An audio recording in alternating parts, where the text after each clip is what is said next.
What's up, everybody? It's your favorite Dragon Chicken's favorite nerd, and today we are looking at something I'm pretty excited about. This is MMC's Reformatted D-Zef, I think is what his name is. Named after a friend of mine, I might have you know, Decepticon, who has helped MMC and done some work for them along the way, and they were kind enough to name a figure after him, and I couldn't be happier for him and more appreciative of them for naming something after my friend. Love that dude. I got a conversation with him coming very soon. We'll talk about another time. But that's not the only dude that deserves some kudos here. Shout out to my friend Caleb, who met with me at a park and ride to not only give me this and one other thing to look at, which I think we've already done at this point, but also to show me a feature about this figure that is not covered in the instructions that we will show in this video. I'm sure by this point you guys have probably seen it in other videos, but it's neither here nor there. We're going to cover it here because that's what we do. So we are going to talk about this guy, but in order to do so, we need to start, where? With accessories. And we'll start with this alternate head sculpt, which has more of a stoic, stern face as opposed to the smirk face that we saw in the opening footage. It's decoed the same way, which we will talk about when we get to the figure. He comes with a mace and chain.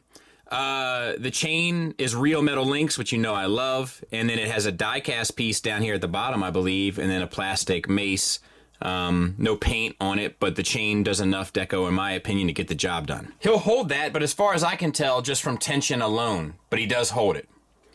He comes with a sword, beautiful sculpt to include this like Decepticon crest down there at the bottom. Love to see it, along with this writing in there, and it's just beautifully sculpted and painted with silver and gold.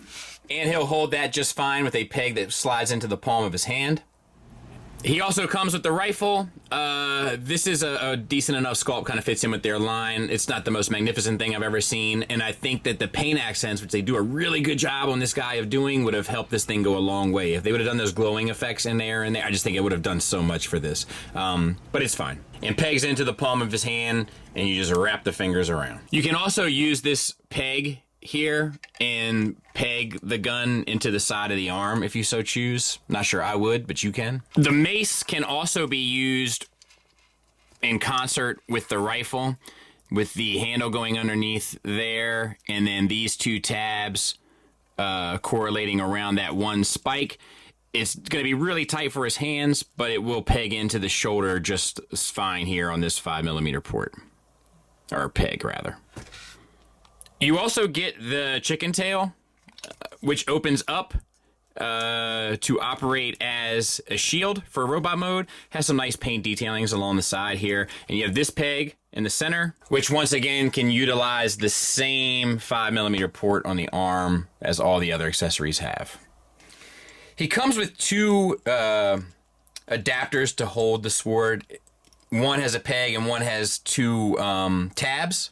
They're just gray plastic. The peg you can just put in his shoulder also, and then store the sword down it. It's a little bit of a tight fit, and the paint on this sword is beautiful, and I don't think it will look good anyway, so I'm not gonna do it, but you can. The tab one can go on the back here and perform the same function. Once again, I'm not gonna go through it, but you have the option to do so.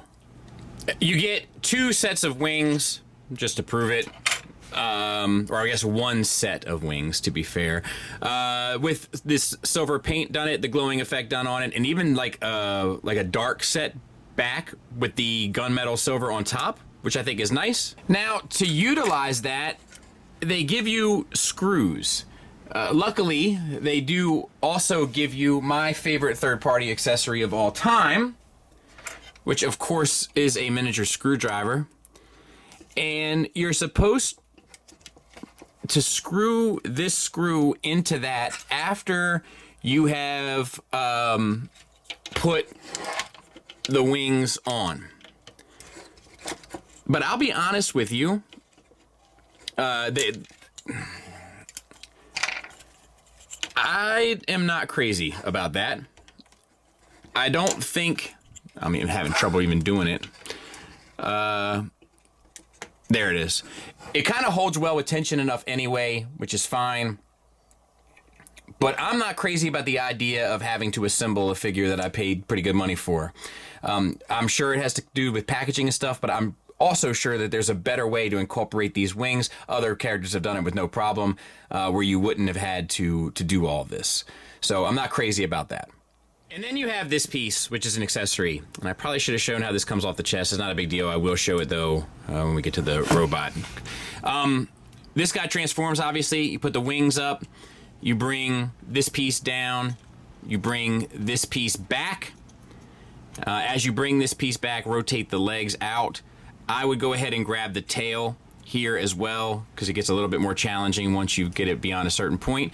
Then you can bring that piece back, bring the paws, dog paws down forward, and rotate them. And then you can bring down this and rotate them, and that, and rotate them. And we'll go over this guy real quick. So the paint we'll kind of talk about when we get to the figure. But you do get a jaw articulation on a hinge. It's a pretty good range, to be honest. Ball peg for the shoulder, gets you forward and back and a little bit out. Elbow, ankle, and where it twists, you get the rocker. Pretty clever. You also get an ab crunch here, which is nice. Once again, thoughtful, clever, smart, doesn't take away from anything. And then the same exact articulation on the lower hips, except maybe even more of a range with the ball pegs because they actually hinge forward and back at the rear hips. So a pretty articulated little fella, to be honest. All right, so let's talk about the figure. Of course, we'll get in tight on the head sculpt for Dennis. It is, in my opinion, perfect. Perfection. Not good, not great, perfect. The silver's done well, the gold, oh wait, you know what's done well? Silver and gold. Along with a metallic red for both sets of eyes. Some blue accents, light blue accents that are painted on. Fantastic. Fantastic, fantastic, fantastic. The sculpt is perfect, the paint is perfect. That's all I need. Articulation-wise, I see how it holds up on this single ball peg. Up to there, no problem. Down to there, no problem. Confused dragon chicken face and swivel. Checks all the boxes, we're good to go. All right, let's move on to the torso here a bit. We have the chest plate with the gold. We have, of course, it's removable. I'm not sure why you'd ever want it to be. And then you have the red paint on there, the silver accent. Looks good to me. And then you can angle these out of your way to get the articulation. Hopefully, right? All right, so for the shoulders, we'll back out a taste. Deco-wise, we have the gold accent here and the kind of glowing effect it's supposed to be there. So not a ton of work, but I think everything you need also up top. So they operate on a universal joint that gets you pretty much 90 degrees, maybe a little bit short, but I say we give it to them. And a ratcheted 360, which works fine. And then we have a bicep swivel. We have a double jointed elbow that gets you as much of the run that the sculpt will allow, but it's not much more than 90 degrees. For the forearm, we have this gold accent and then the glowing accent once again. We have a wrist swivel, a little bit of a hinge up and down. The fingers are individually articulated on a base pin knuckle separately, right, individually, and then a secondary knuckle and a tertiary knuckle, and then the thumb is on a base ball peg with a secondary knuckle, so fully articulated hands. All right, waist swivel, ab crunch on a soft ratchet. Now we'll back out for the whole shebang, as it were. Hip skirts with some silver accents on them to reveal universals underneath. Ratcheted out to the side. Love to see it. A lot of companies don't do it anymore. I love to see it. Full Van Damme. Forward and back. This joint here is a little ornery. There it is. For the full Monty. Thigh swivel. We have some metallic blue paint on the thighs, which is nice. For the lower legs, deco-wise, we have some gold, the glowing effect again, and that's about it. You do get a ratcheted knee. It looks like it's double jointed. It is for a little bit beyond 90 degrees. Ankles, you have the glowing effects on the bottom. The ankles, you get an ankle tilt up. A toe tilt down, that'll cheat as an ankle tilt, which is fine. An ankle rocker and a heel spur that will move. You also get a toe tilt up. So, yep. That pretty much does everything I want it to do. No issues. Size comparison wise, there he is with some other MMC and Hasbro offerings within the same line, and I think he fits in perfectly. I think that he's about the size that he should be. I'm not 100% sure on what the scale chart is there. That would be something I'd be interested in seeing somebody do, though. A scale chart for IDW, like in the Sunbow style. That would be cool. But there he is in kind of the same universe. I think it works well, and I don't think there's much more to ask. And in case you needed one more point of reference, there he is with Takara Masterpiece Starline. Let's get him transformed. So the first thing that we're gonna do is take off the chest piece there, and then we're gonna do the legs. So move the arms out to the side. You're going to break free the ankle. You're gonna fold in the heel, and you're going to tuck this gold piece down so that it resides in this, down like that, so that it resides in that little notch, and then that comes up, and then this piece comes down and grabs a hold of the bottom. At which point we can open up this series of flaps here and rotate this in, and then bring this back around and tab it in and cover down. So we're going to do the same thing on this side. We're going to break free this connection.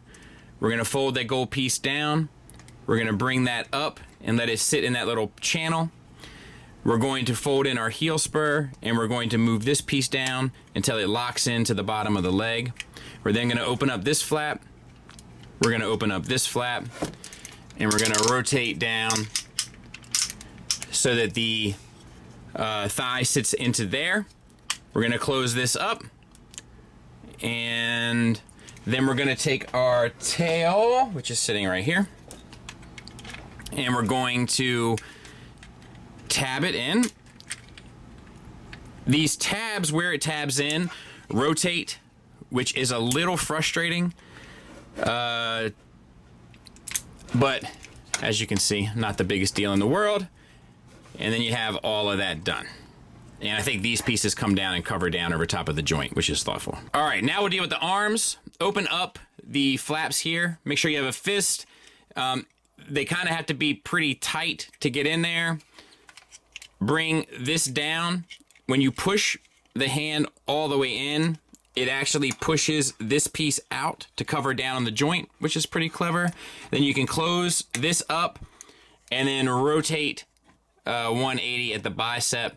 Spread your dog paws out and your heel here.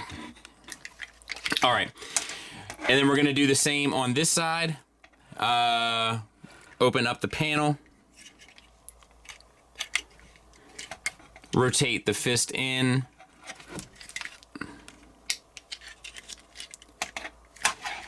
Bring the bird leg down. When you push that in, it'll push this piece out. Rotate at the bicep. Flip out your talon. These are die cast, it feels like anyway. And make sure that you have this bit of business straight. Now this is the area where Caleb expressed that the instructions don't do necessarily a great job, but there's a button right here, and I mean, I'm sure you've seen it by now. There's a button right here that when you push it, it releases this entire armature out. If you don't push that button, it will break. So do so. Extend this right here until this can swing down, and these two tabs that are attached to this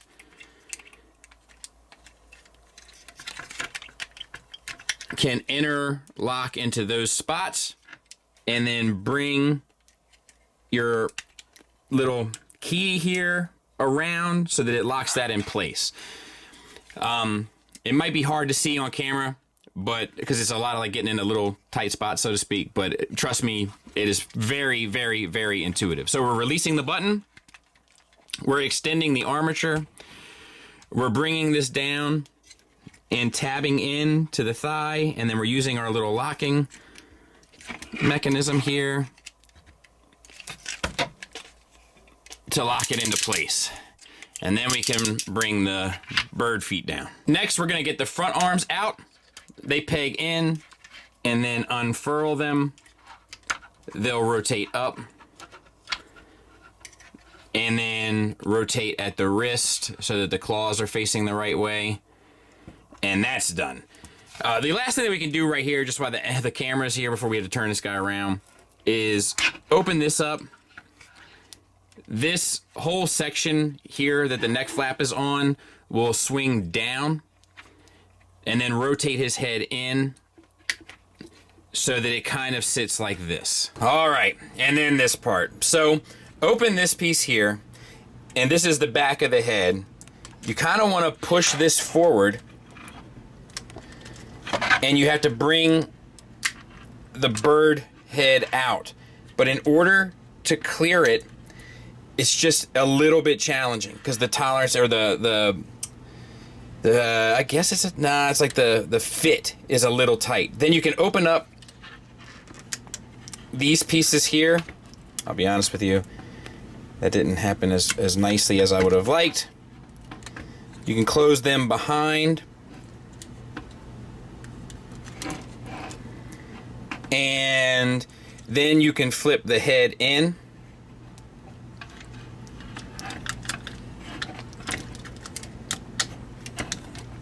And then on the back here, there's these two pieces which will slide up and in.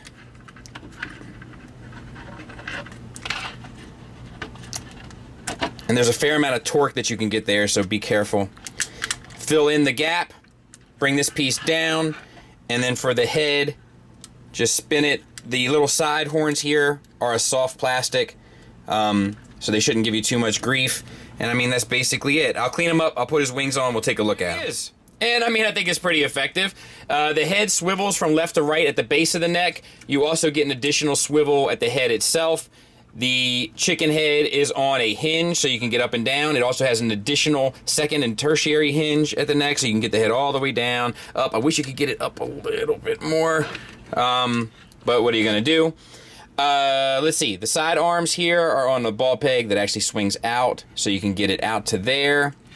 Double jointed elbow with an ankle, basically, for the arm, or a wrist, I guess, but the wrist also has a swivel, and then the fingers are individually articulated, so no issues there.